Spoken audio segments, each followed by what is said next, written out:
여러분의 구독과 좋아요는 큰 힘이 됩니다. 안녕하세요. 김광선 찡쿠TV 김광선 변호사입니다. 깊은 밤 거리에서 경찰관을 흉기로 공격한 흉기 난동범이 경찰이 쏜 실탄을 맞아서 사망하는 사건이 발생을 했습니다. 또 이 경찰관도 이곳저곳 많이 다쳐서 응급수술 받고 있다고 그래요. 그래서 이 사건은 이제 경찰관이 제압을 하는 과정에서 피의자가 사망을 했기 때문에 이게 과연 총기를 사용한 과잉방위냐 아니면 경찰관으로서 정당방위냐, 이 부분이 좀 논란이 될 것 같습니다.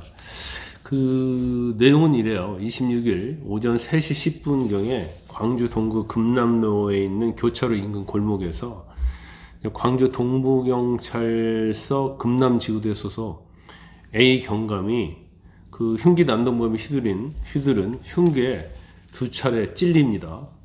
그래서 이 경감은 이 난동범을 제압하는 과정에서 총기를 사용한 거야.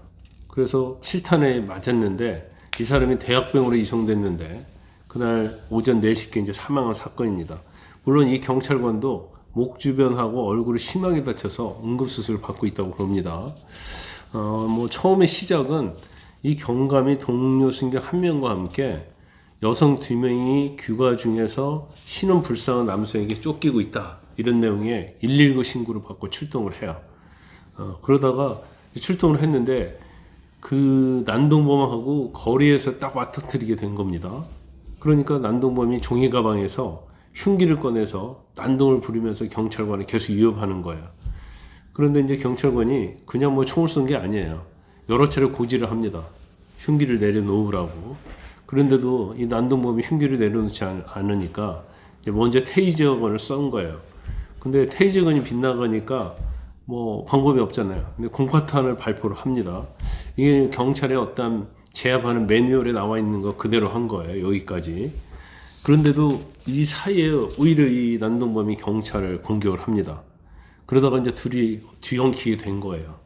그래서 뒤엉킨 상태에서 실탄 3발이 발포됐습니다. 그리고 결과적으로 이 난동범이 사망을 했어요. 그런데 일반적으로 이제 경찰이 이제 실탄을 발사할 때는 이제 매뉴얼에 따르면 이제 하체는 제압을 하면서 도망가지 못하도록 할 수 있는 어떤 몸에 있어서 부위가 하체거든요. 근데 이 실탄이 모두 상반신에 집중되어 있다는 거예요. 이 난동범의 상반신. 그러니까 뒤엉킨 상태에서 흉기를 가지고 찌르려고 하니까 이제 상반신에다 총을 쏜 게 아닌가, 이런 생각이 들어요. 아마 그게 거의 확실할 것 같아요. 그런데 여러분 생각은 어떻습니까? 이건 경찰의 정당 방위입니까?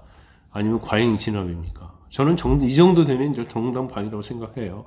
일단은 고지했잖아요. 흉기 내려놓으라고 여러 차례 고지했고, 그 다음에 테이저건 쐈고 공포탄 쐈고, 그럼에도 불구하고 이 피습범이 공격을 해가지고 서로 뒤엉키게 됐잖아요. 그럼 그 상태에서는 경찰관이 목숨을 잃어버릴 수 있는 그런 상황이 된 겁니다. 그러면 다른 방법이 없어요. 그러면 실탄을 사용해야 하는 거죠. 설사 이 범인이 사망할 걸 알면서도 총탄을 쐈다 하더라도 제가 볼 때는 이 정도는 과잉 진압은 절대 아니다고 봅니다. 사실 미국 같은 경우에는 아예 뒤엉키기 전에 사실은 실탄을 쏘죠. 근데 우리나라는 이제 경찰관들이 굉장히 몸조심을 많이 해요. 왜냐면 우리나라가 좀 상당히 경찰관보다는 인권적인 측면이 좀 강조가 많이 되어 있고, 경찰관의 총으로 인해서 사망을 하게 되면 또 손해배상 청구를 할지 아니면 과실로 죽겠다고 해서 과실치사를 할지 이런 걸 또 소송, 재판 이런 걸 받게 되기 때문에 상당히 경찰관들이 범인을 제압하는 데 있어서는 망설이는 경향이 있죠. 이제 그러다 보니까 경찰관들이 많은 상해를 많이 입어요. 2022년도 보니까 공상을 입은 경찰관 중에 경찰관이 총 1451명인데 범인 피습으로 인해서 상해를 받은 사례가 336명이나 됩니다. 제가 볼 때는 범인을 제압할 때는 어느 정도 실탄도 사용할 수 있고 좀 엄격해야 한다고 이렇게 봅니다. 결론적으로 말씀드리면 저는 이 경찰관의 행위는 정당 방위다, 이렇게 봅니다.